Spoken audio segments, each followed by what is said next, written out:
கிறிஸ்து இயேசுவில் அன்பிற்கினிய சகோதரர்களே, சகோதரிகளே, இன்றைய நற்செய்தி ஒரு சாண்ட்விச் மாதிரி. சாண்ட்விச்னா தெரியும், 2 பிரெட் இருக்குது, அது நடுவில் ஒரு வெண்ணெயை தடவி அதை ரெண்டையும் சேர்த்து வைப்பார்கள். ரெண்டும் ஒன்று தான், ஆனால் வெவ்வேறு பிரெட் என்று சொல்லலாம். அதுபோன்றுதான் இன்றைக்கு 2 நிகழ்வுகளை பார்க்கின்றோம். ஆனால் 2 நிகழ்வுகளும் ஒன்றுதான். அதை இரண்டிலேயும் விசுவாசம் என்ற ஒரு பொருளை வைத்து நமக்கு அதை ஊட்டுகின்றார், நமக்கு இந்த செய்தியை வழங்குகின்றார் நம் ஆண்டவர் இயேசு. முதல் நிகழ்வு எது என்று சொன்னால், அன்புக்குரியவர்களே, தொழுகை கூட தலைவர் ஒருவர் வந்து தன்னுடைய மகள் இப்பொழுதுதான் இறந்தாள், ஜஸ்ட் டைட், எனவே நீங்கள் வந்து அந்த குழந்தையை குணப்படுத்த வேண்டும், மீண்டுமாக உயிர் கொடுத்து எழுப்ப வேண்டும் என்பது ஒன்று. அதோடு தொடர்புடையதாக இன்னொன்றும் இருக்கிறது. மிகுந்த வேதனைப்பட்டு வெகு நாட்களாக வருந்திய ஒரு பெண் குணமாகின்றாள் என்பதையும் பார்க்கின்றோம். இரண்டையும் இணைப்பது என்பது விசுவாசம் என்று சொன்னேன். இந்த பெண்ணுடைய விசுவாசமும் அந்த தொழுகை கூட தலைவருடைய விசுவாசத்தையும் நாம் இங்கே பார்க்க வேண்டும்.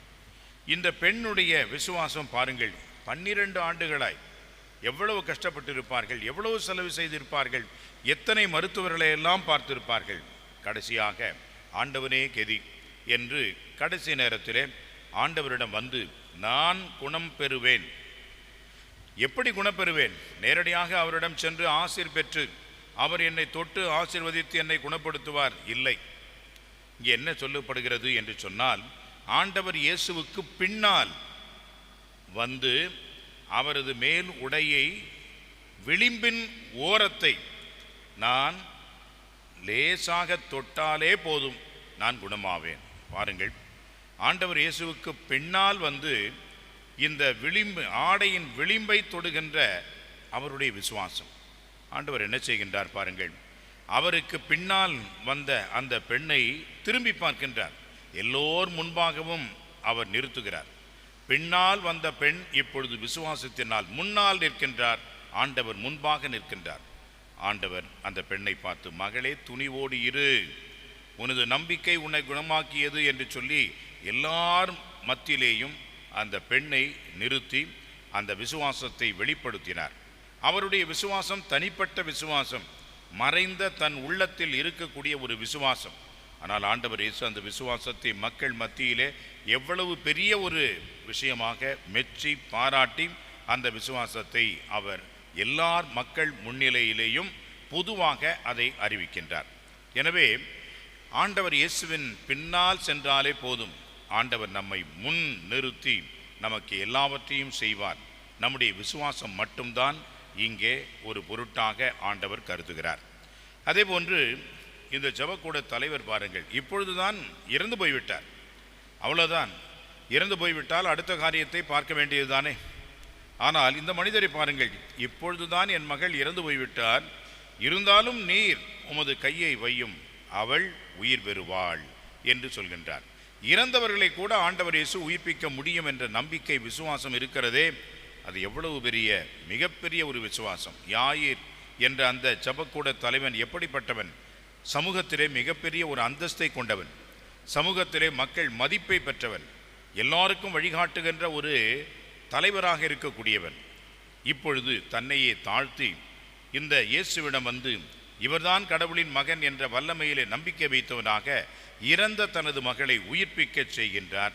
அங்கே ஆண்டவர் அந்த அற்புதமான புதுமையை அந்த விசுவாசத்தின் அடிப்படையிலே அங்கே செய்கின்றார். அன்புக்குரியவர்களே, அங்கே அந்த சிறு பெண்ணை கரம் பிடித்து அந்த பெண்ணை உயிர்ப்பிக்க செய்கின்றார். அன்புக்குரியவர்களே, இதில் என்ன நாம் பார்க்கின்றோம் என்று சொன்னால், நம்முடைய நம்பிக்கை எந்த அளவுக்கு இருக்கிறதோ அந்த அளவுக்குத்தான் நம்முடைய நடைமுறை செயல்பாடுகளும் இறைவனுடைய அருளும் ஆசீரும் நமக்கு இருக்கும். நம்பிக்கை இல்லாத நாம் இருப்போம் என்று சொன்னால் எத்தனை முறை வேண்டினாலும் நமக்கு எதுவும் கிடைக்கப் போவது இல்லை. மூடிய ஒரு பாத்திரத்திலே எவ்வளவு தண்ணீர் ஊற்றினாலும் அது உள்ளே செல்ல வாய்ப்பே கிடையாது. ஆனால் திறந்த ஒரு பாத்திரத்திலே நீங்கள் தண்ணீரை ஊற்றினால் எவ்வளவு கொள்ள முடியுமோ அவ்வளவும் அந்த பாத்திரம் கொள்ள முடியும். அதே போன்றுதான் அந்த விசுவாசம் நமக்கு இருக்கிறது என்று சொன்னால் நம்முடைய உள்ளத்தை திறப்போம், கண்களை திறப்போம், ஆண்டவருடைய அருளாசை நிரம்ப நாம் அதை அனுபவிப்போம். ஆனால் விசுவாசம் நம்பிக்கை என்பது நம்மிடம் இல்லை என்று சொன்னால் அது மூடிய பாத்திரமாக எத்தனை அருள் பொழிந்தாலும் அது அங்கே உள்ளே செல்வதில்லை, நலம் பயப்பதில்லை. எனவே இந்த இரண்டு பேரும் நமக்கு உதாரணமாக இருக்கிறார்கள்.